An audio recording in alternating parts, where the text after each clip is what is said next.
नमस्कार दोस्तों, target with PS Parihar channel में आपका स्वागत है। सुबह की इस वीडियो में ऐसी सूचनाएं होती हैं जो विभिन्न समाचार पत्रों पर छपी होती हैं और विद्यार्थियों के लिए आवश्यक होती हैं। तो आइए शुरू करते हैं और देख लेते हैं कि आज के समाचार पत्रों में विद्यार्थी जीवन से संबंधित कौन कौन सी सूचनाएं हैं।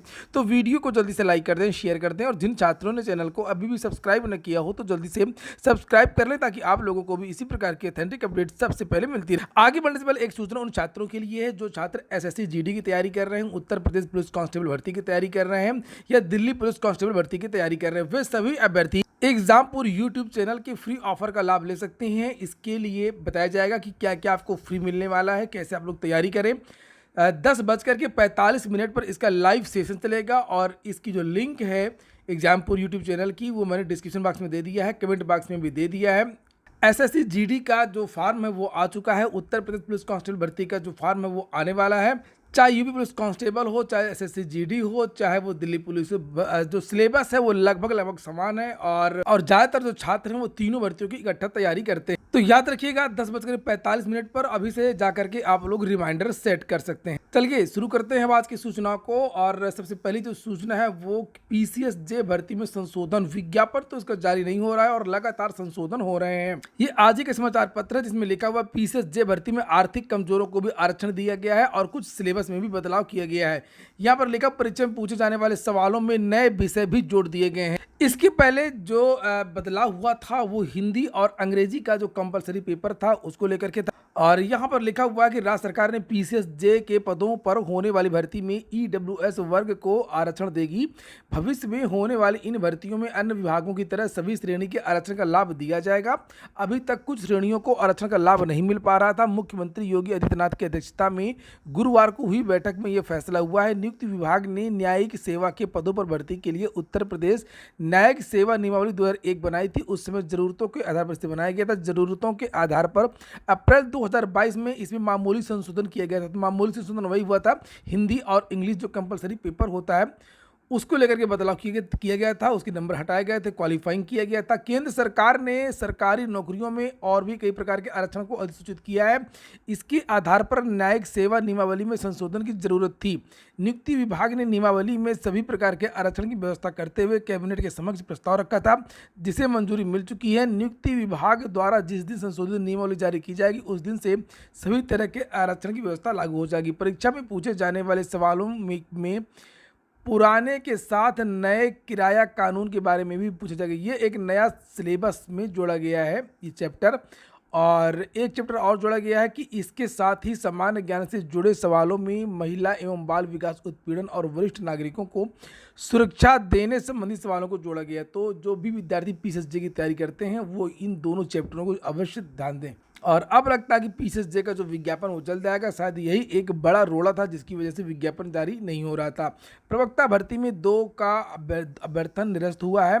प्राविधिक शिक्षा विभाग के तहत प्रवक्ता सिविल अभियंत्रण और प्रवक्ता यांत्रिक अभियंत्रण के पद पर चयनित अभ्यर्थियों की ओर से अपेक्षित प्रमाण पत्र प्रस्तुत न करने के कारण उत्तर प्रदेश लोक सेवा आयोग ने 2 अभ्यर्थियों का चयन निरस्त करते हुए उनकी जगह 2 अन्य अभ्यर्थियों की नियुक्ति की संस्तुति कर दी है। अगली सूचना है आरओ एआरओ की। लिखा 14 ने अभ्यर्थन वापसी के लिए दिया है प्रार्थना पत्र। पहले जानकारी ये मिली थी कि लगभग 50 विद्यार्थियों ने अभ्यर्थन वापसी के लिए पत्र दिया है, लेकिन वास्तविकता ये नहीं है और बहुत कम विद्यार्थियों ने दिया है। लिखा उत्तर प्रदेश लोक सेवा आयोग को समीक्षा अधिकारी, सहायक समीक्षा अधिकारी परीक्षा 2021 में शामिल 14 अभ्यर्थियों ने अभ्यर्थन वापसी के लिए प्रार्थना पत्र दिए हैं। जिन छात्रों ने प्रार्थना पत्र दिए हैं उनका चयन दूसरी परीक्षाओं के तहत हो चुका। उम्मीद है कि जल्द ही आरओ एआरओ का अंतिम रिजल्ट जारी कर देगा।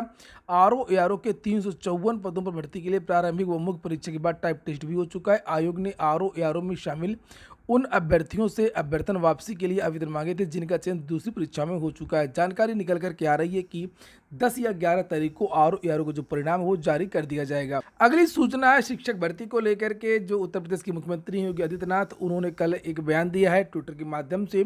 लगातार 2 ट्वीट किए हैं और राष्ट्रीय शिक्षा नीति आगे बढ़ने की ढेर सारी अपॉर्चुनिटीज दे रही है। और जो दूसरा ट्वीट है यहाँ पर देख सकते हैं, डबल इंजन की सरकार भाजपा सरकार ने शिक्षकों की भर्ती के साथ साथ शिक्षा प्रणाली में भी अनेक सुधार किए हैं। ऑपरेशन कायाकल्प के अंतर्गत परिषदीय विद्यालयों में बेहतरीन सुविधाएं उपलब्ध कराई जा रही हैं। उनमें से स्मार्ट क्लासेस का भी निर्माण हो रहा है। एक और ट्वीट किया गया भर्ती को लेकर के, चूंकि जब भी उत्तर प्रदेश में जो छात्रों के द्वारा कोई बड़ा धरना प्रदर्शन या कोई आंदोलन किया जाता है, कोई अभियान किया जाता है, उसके तुरंत बाद या तो डायरेक्ट सरकार के द्वारा या सरकार के द्वारा समाचार पत्रों के माध्यम से ऐसी जो सूचनाएं हैं वो दी जाती हैं।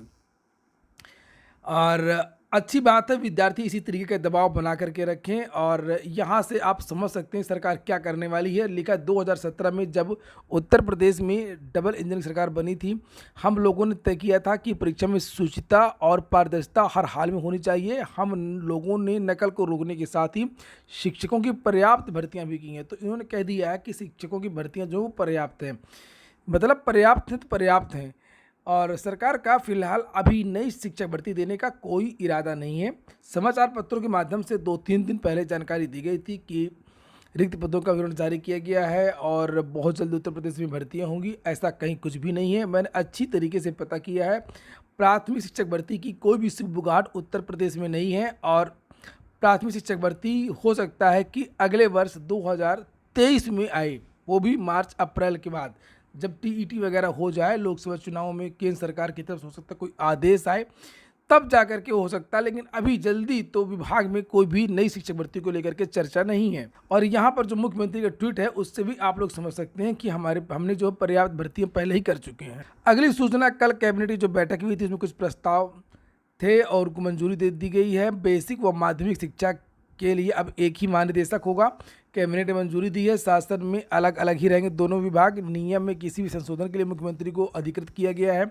बहुत सारे इसके अधिकार भी दिए गए हैं। यहाँ पर देखिए आप पूरी की पूरी लिस्ट लिखी हुई है। भर्तियों के बारे में भी जानकारी दी गई है कि ये यहाँ पर ये देखिए लिखा हुआ है कि समस्त भर्ती प्रक्रियाओं, स्थानांतरण, सेवा संबंधी मामलों का निस्तारण निदेशक के माध्यम से संपादित करना, चाहे बेसिक की भर्ती हो, चाहे वो माध्यमिक की भर्ती हो, टीजीटी, पीजीटी इत्यादि। और इसके बारे में अन्य समाचार पत्रों में भी लिखा हुआ है। ये देखिए लिखा भर्ती व स्थानांतरण का भी अधिकार हो। अगली सूचना है कि जितने भी एडेड माध्यमिक विद्यालय हैं वहाँ पर जो मैन पावर है, मानव संसाधन है, यानी कि जो भी भर्तियाँ हैं वो अब आउटसोर्सिंग से की जाएंगी। उसके लिए यहाँ पर जो टेंडर निकाला गया है परीक्षा एजेंसी को लेकर के, परीक्षा नहीं, उसको परीक्षा तो होती नहीं है, नियुक्ति एजेंसी किस तरीके से नियुक्ति की जाएंगी। 28 अक्टूबर को यह पत्र जारी किया गया था और लिखा हुआ है कि यहाँ पर देखिए कि इस समय मुझे कहने का निर्देश हुआ शासन द्वारा सम्यक विचार उपरांत आउटसोर्सिंग के संबंध में निर्गत विभिन्न शासनादेशों के अनुसार अशासकीय सहायता प्राप्त माध्यमिक विद्यालयों में आवश्यकता के दृष्टिगत मैन पावर आउटसोर्सिंग हेतु भारत सरकार द्वारा विकसित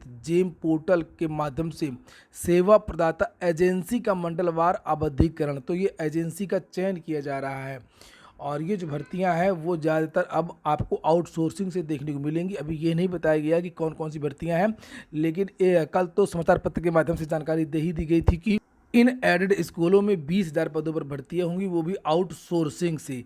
तो अभी तो ये चपरासी की भर्ती कर रहे हैं, आने वाले समय में कुछ और भी भर्तियां इससे हो सकती हैं। अगली जो सूचना है वो एसएससी की है। ट्रांसलेटर परीक्षा में 3,224 अभ्यर्थी सफल हुए हैं।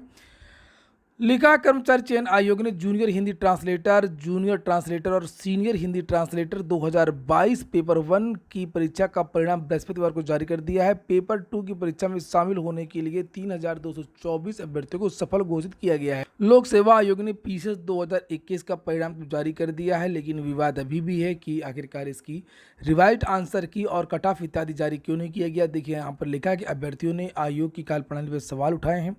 कहा है कि फाइनल परिणाम के तुरंत बाद जो आंसर की है और जो कट ऑफ इत्यादि है इसकी भी घोषणा करनी चाहिए। आयोग ने 19 अक्टूबर को पीसीएस 2021 का अंतिम चयन परिणाम घोषित किया है।